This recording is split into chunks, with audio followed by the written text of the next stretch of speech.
Hello, my name is Steve Wall and I'm a Senior Cloud Architect with the ECS team. Today I'll show you how to deploy an application to Cloud Foundry. There are a couple of prerequisites for this demonstration. The first thing you'll need is the Cloud Foundry CLI.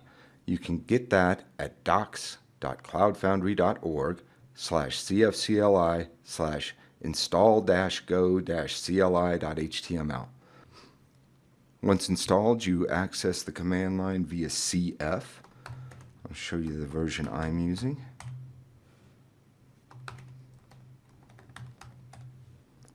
It is 6.25. So the first thing you're going to want to do is set the API for your Cloud Foundry Foundation in which you have an account. So here's the URL to the Cloud Foundry on which I have an account. We're using the command line interface, which can be used with pretty much any Cloud Foundry installation. So you don't have to worry about the various different service providers or if this is installed locally. The command line interface is good for all of them.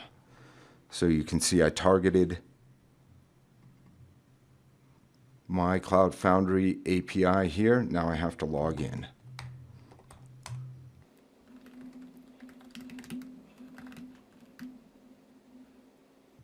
Cloud Foundry is structured with organizations. In our case, the organization is ECS team, and within those organizations are different spaces. The spaces are where you deploy your applications. So I'll choose my space here. When you get an account set up, you should be set up within an organization and be given a space within that organization. So now you can see that I'm targeted at an instance of Cloud Foundry with my user in the ECS team organization and in the SWAL space. So within this space, I'll be deploying my application. So I'll show you right now that there are no applications deployed to this space. So let's get busy deploying an application.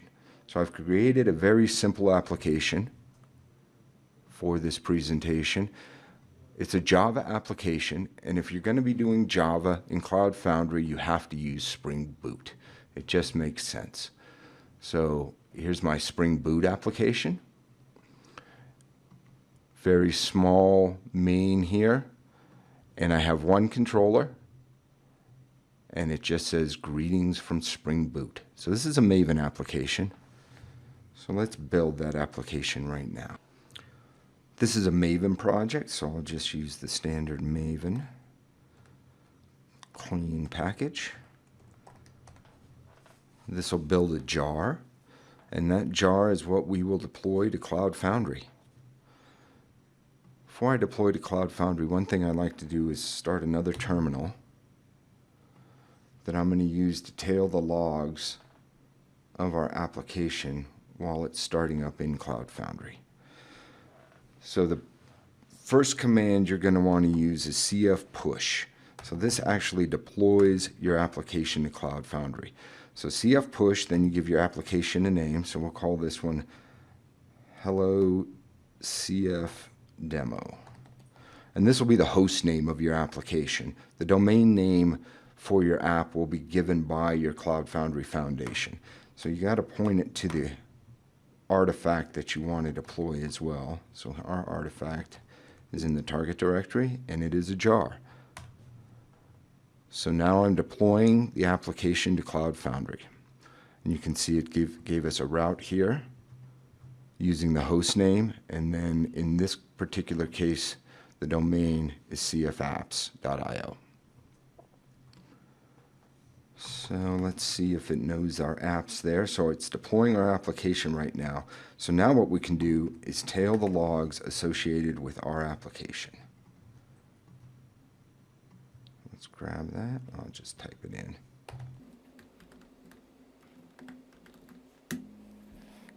And we'll start seeing the logs come out here as echoed also in the CF push up here.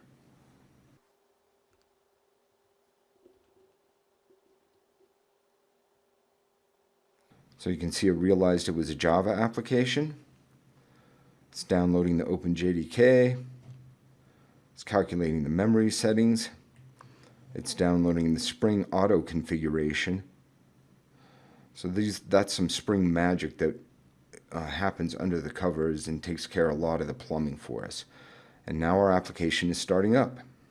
This is really the log information that I was most interested in that doesn't come up when you do the cf push command. Cf push command just says your instance is starting. And our application has successfully started up. You can see it gave it 1 gig of memory and 137 meg of disk of 1 gig we are using right now. So now, when we look at our CF app, we see our application here. If we want to see more information on our application, use the CF app command with our application name, and this will give the status of our application. So it shows you what CPU is being used, the memory being used, its state. So now we can hit our application. So let's go ahead and type that into our browser. So we called our application hello cfdemo.cfapps.io. And there we go, greetings from Spring Boot. So we have deployed our first application to Spring, or to Cloud Foundry. So now you see how easy Cloud Foundry makes it to deploy an application that is accessible through the internet.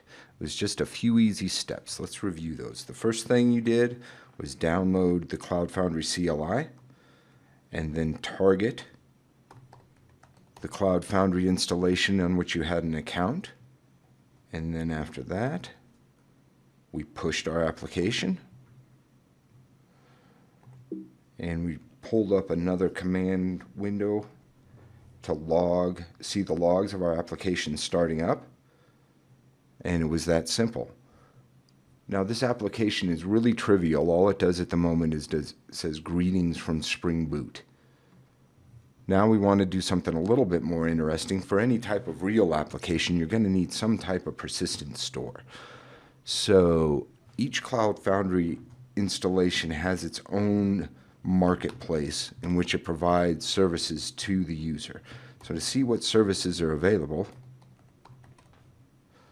you run the cf marketplace command.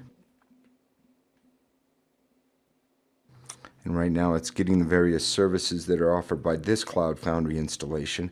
This will vary depending on the Cloud Foundry installation which you have an account.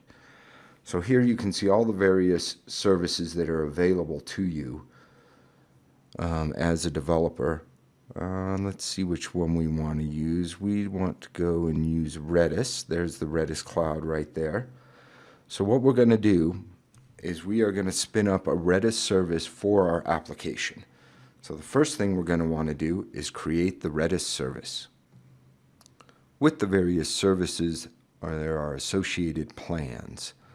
So our service, which is the Redis Cloud, has these various plans on it. So to get a better description on what those plans mean, you can use the marketplace command and specify the specific service, and then I'll go into a little bit more detail.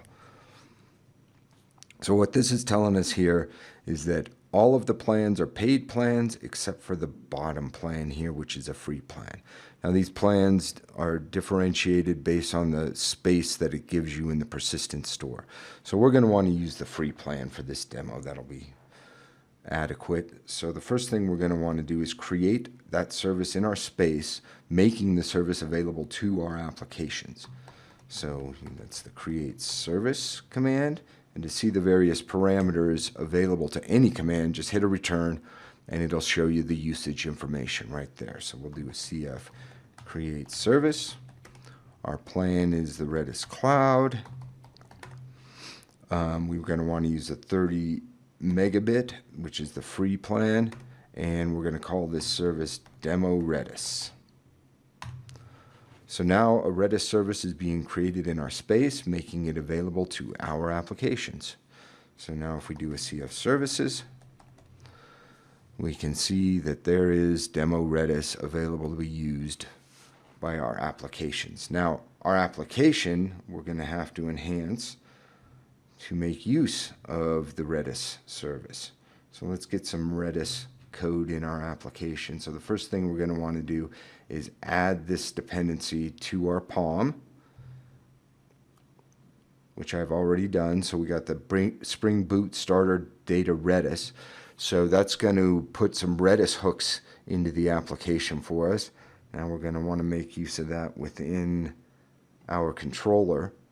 So we're going to want to auto wire the Redis template into our controller.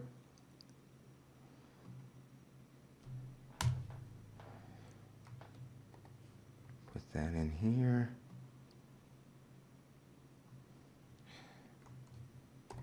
Let's get some formatting on it.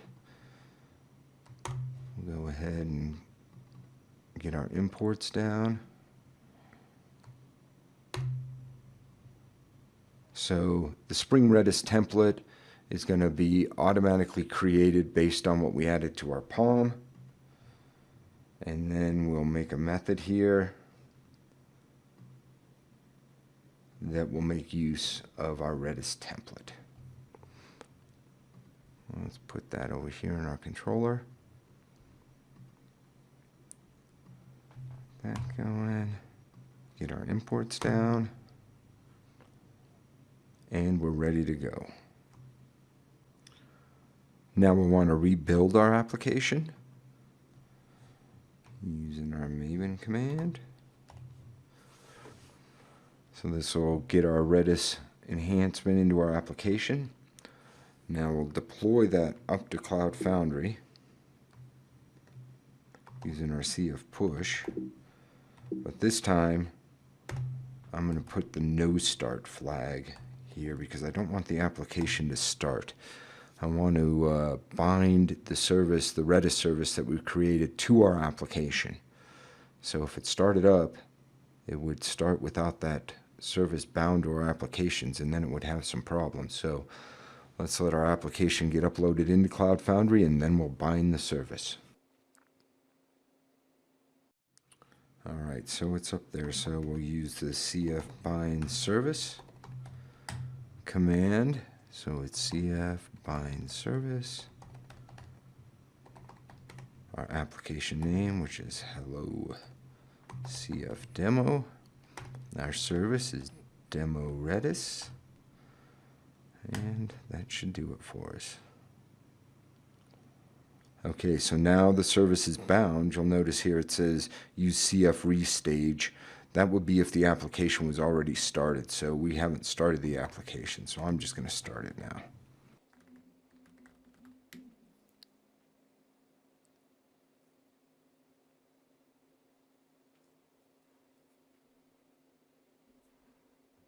So we can see over in this window here, our application's logs once it begins to start up. All right, and it's ready to go. So now the Redis service will be available to us. So let's go ahead and hit that. So it's this right here. And you can see the counter is at 0 now, and it'll start incrementing up every time I hit it. So to show that the counter is stored in a persistent Redis database, let's stop the application.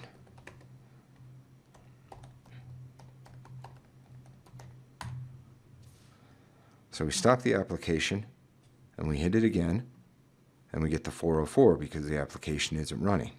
All right, we'll start the application back up again.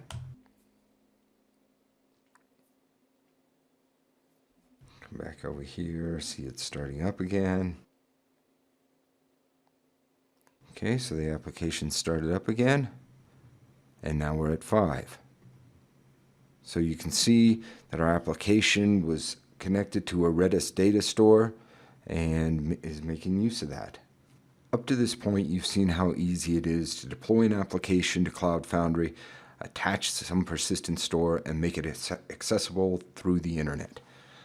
Now I'm going to show you how Cloud Foundry provides elasticity for your application. That is, the ability to scale your application up when it experiences load and to scale it back down when the load goes away. So to do this, let's add another method into our controller. I call this the spin method. So when this method is hit, it'll just spin. So let's copy this over into our application.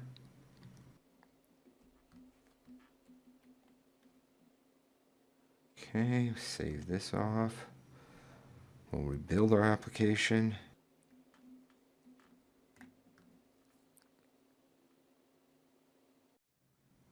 And now we'll deploy it back out to Cloud Foundry using the cf push command.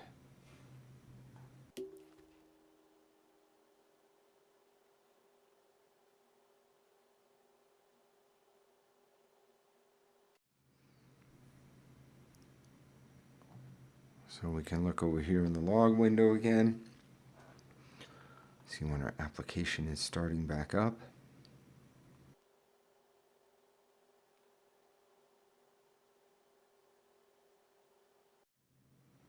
Okay, it has started back up. So I've created a script here that will hit the spin endpoint a number of times to put load on the system. So let's just hit it once.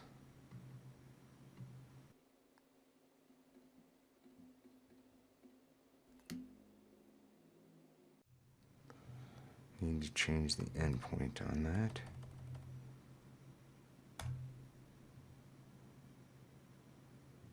So you can see it spinning now.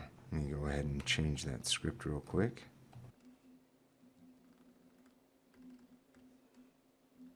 So we'll start putting load on the system using this spin command. And I'll do it several times. So let's do one here in the background. Start up another window so we can check on the load that's being put onto our application. Now if you recall, you can do that using the cf app command. So cf app hello cf demo.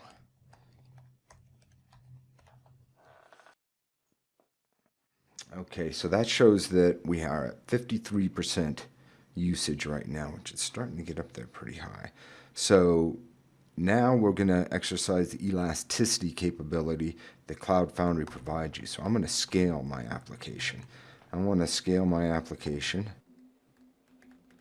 Let's go up to 5 instances. So now it's starting up more instances of the application to handle the load. So let's just go ahead and do while true do cf app on hello cf demo, and then let's sleep a couple of seconds. And there. So let's get a loop going with the cf app command. So as you can see, we have instances starting up. A couple of them are already running. And now these will start to be able to take on some load from the one instance that was getting all of the load. So as you can see, one of the instances has already started taking load. So let's go ahead and let's hit the spin again so that we can keep load going on our system. Let's do a few of those so that we can simulate high load going against our application. Now you'll notice down here in the log, I know it's scrolling by pretty fast, but you'll see web 0, 2, 4. So all of these instances, logs, are aggregated into one view through the cf logs command. So you can see the various instances are starting to take on load. We have one instance here that hasn't taken on any load yet. Usually it gets distributed over time. It takes a little bit sometimes to distribute load over all of the instances, but you can see that all of the instances are taking on load right now. So let's go ahead and let's kill some of that load. Okay, I've killed all of the load that was going at the system, so we should start seeing the load go down now. There's probably still a few commands that are having to run out, so we can see we've got one instance 1 now is at 0% load, and now all the other instances loads went down. So when load goes down, then you want to release those resources so that you're not paying for them anymore. And with Cloud Foundry, it's as easy as scale, and then your application name, and then the number of instances you want to scale back to. So it looks like 2 instances are still taking load. You can see this one's at 60, this one's at 39, so we'll just scale back to 2 instances. You can kind of see over here in the log, it's destroying some containers, and we're back down to 2 instances. And we really only have 1 instance taking load at the moment. So let's just go down to 1 instance. And now you can see only 1 instance is running, and it looks like it's finishing up with some load. So that completes the demonstration on how to deploy your first application to Cloud Foundry, attach it to Persistent Store, put some load on it, scale it up to handle the load, and then when the load is taken away, scale it back down. This demo showed you the very basics of interacting with Cloud Foundry. There's much more to learn, and I wish you well on your journey. From the ECS team, this is Steve Wall signing off. Thank you.